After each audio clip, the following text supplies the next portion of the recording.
Hello everyone, my name is Pilar Illanes Vicioso and the title of my presentation is Glossing Over Otherness in the Film Adaptations of Tennessee Williams's Plays, American Popular Culture as an Agent of Containment and Disruption.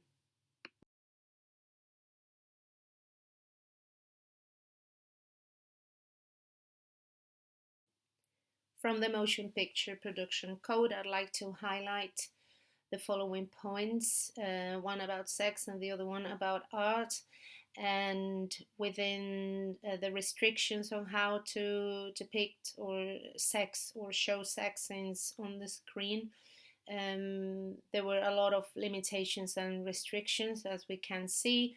And the fourth point, where it says sex perversion, we have to take into account that in the 1950s, homosexuality and promiscuity were considered perverse behaviors. So, in order to understand why the film adaptations of A Cat on a Hot Tin Roof and The Rose Tattoo changed so much, we need to bear this in mind.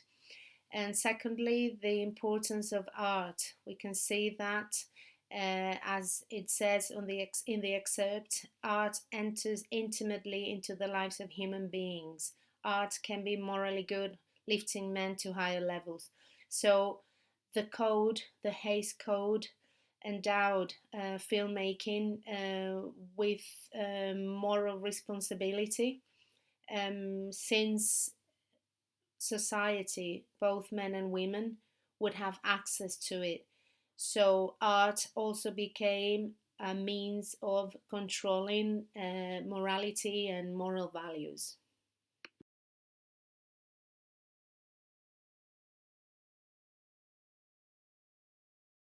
And Hollywood, it's always been a huge device to push political agendas forward, and this time was not going to be different. And this is where the blacklist becomes relevant. So at this time in the 50s, actors, scriptwriters, directors, they could all potentially be accused of being un American, of being anti patriotic, and actually finding themselves before that committee, the House of Un American Activities Committee, either because they belong to a society or organization that did not align with the extreme beliefs of the capitalist society that the politicians were trying to build and push forward. However, popular culture, to which Hollywood also belongs to, kept shaking the foundations of the traditional American family, of the traditional American society that believed in gender roles, that believed in masculinity and femininity as having very strict boundaries. And that's the reason why I've included pictures of Elvis, Marlon Brando, and Marilyn Monroe on the first cover of Playboy magazine.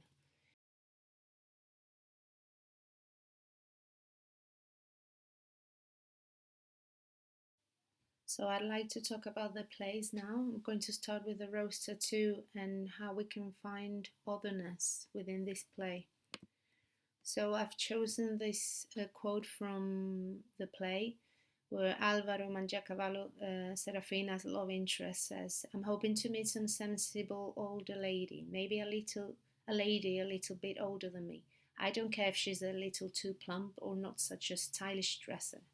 The important thing in a lady is understanding, good sense, and I want her to have a well-furnished house and a profitable little business of some kind."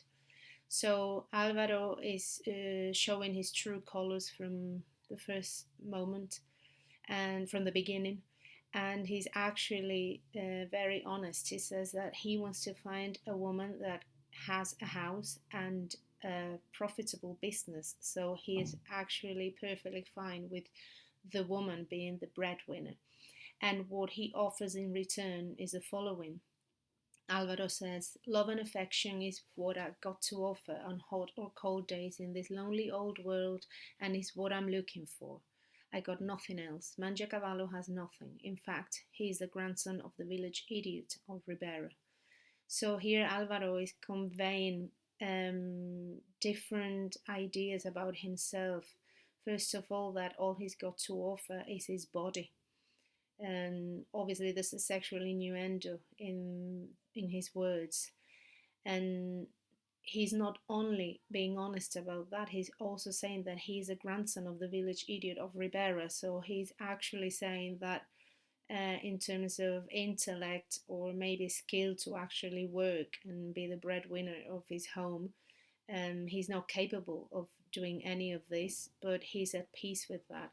And obviously that breaks with the masculinity, the performance of masculinity that was expected of men in the 1950s, which was a complete opposite.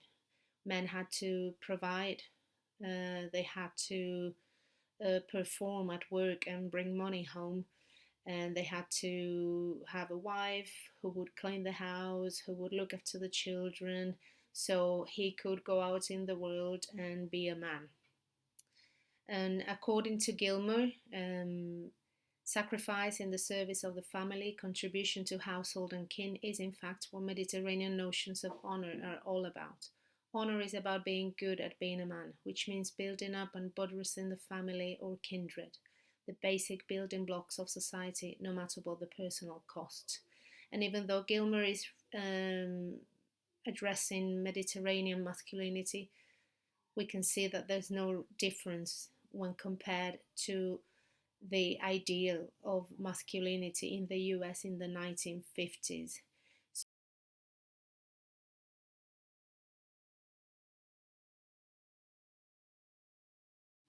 Next, I'm going to talk Cats on a Hot Tin Roof and Otherness when it comes to one of the leading characters, Brig Pollitt. So I've chosen this quote from the play as I believe it captures one of the most dramatic points of the play, which is the doubt that is cast over Briggs' heterosexuality when it comes to his friendship with his now deceased friend Skipper. So in this exchange with Big Daddy, his dad, his father, he's actually expressing his frustration with not being able to feel like his friendship with Skipper was seen by others as a normal friendship.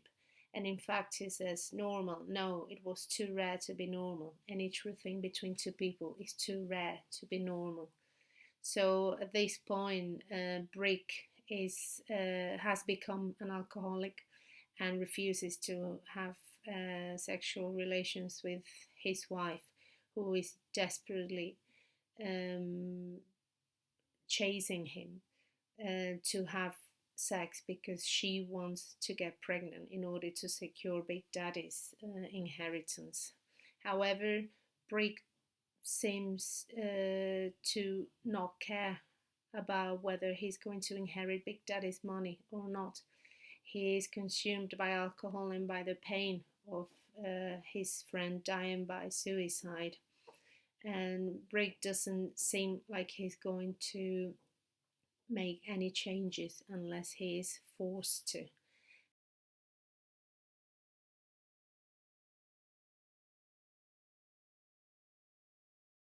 I'll move on now to the film adaptations. First, I'll start with the Rose Tattoo. The film is from 1955, and the actors that played the leading characters were Anna Magnani and Burt Lancaster. So Anna Magnani played Serafina delle Rose, and Alvaro Mangiacavallo was played by Burt Lancaster. So one of the crucial changes that was made in the film adaptation of the play was how Alvaro's manliness and behavior was portrayed. So in the play, it is very obvious that he is not the typical man. He's actually he's actually a coward. And the first time he meets Serafina in the play is when he's trying to escape from a fist fight with a salesman. However, on the film, they actually meet by chance at a party or at a public event that they both attend. So that element of Alvaro not being able to have a real fight with another man, that element has been removed, and to avoid that conflict and that portrayal of a very questionable male behavior that would have been frowned upon in the 1950s.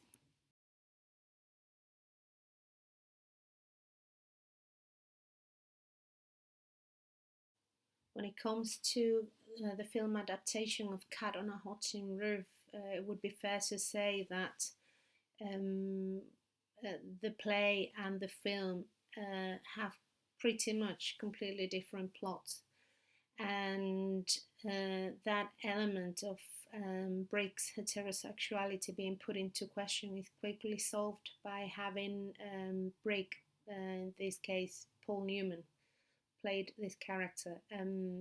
So by having Brick um, hiding in the bathroom and actually stroking his face against his wife's nightgown.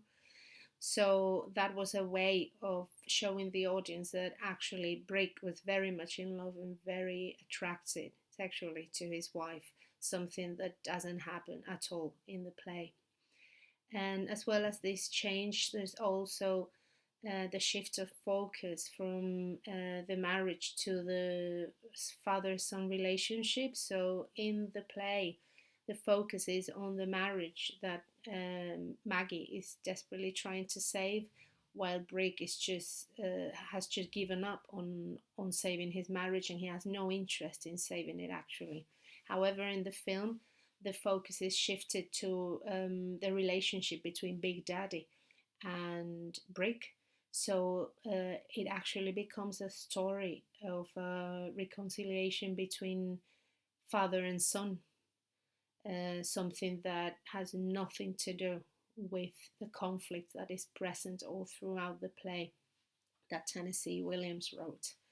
So that element of otherness, meaning that dubious heterosexuality in Brick is completely removed, and his marital problems actually become secondary to the problems that he has with his father in the film adaptation.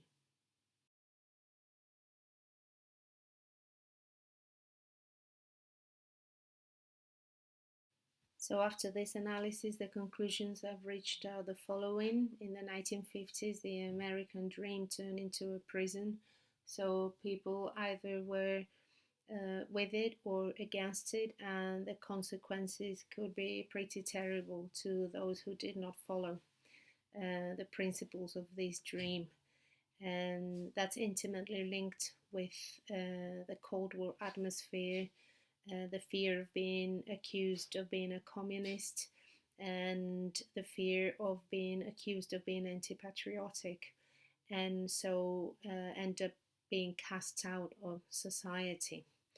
And Otherness was not a desirable place to exist. And so when Hollywood decided to adapt this successful plays by Tennessee Williams, it had to do it in a way that would appease the critics and the censors. Nevertheless, popular culture is definitely an agent of containment and disruption, since Hollywood belongs to popular culture, but as I mentioned before, there were also other elements of popular culture that were trying to disrupt the strict moral codes that had been set in place in this era.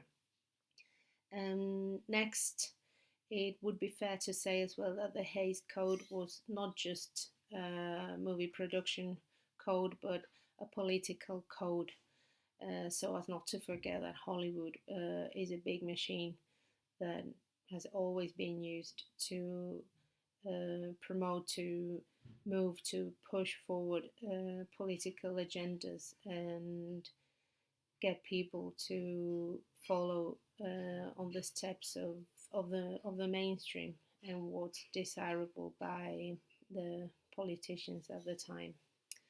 And finally, the film adaptations are definitely evidence of this role that Hollywood took on and that still has. Thank you so much for your time and attention.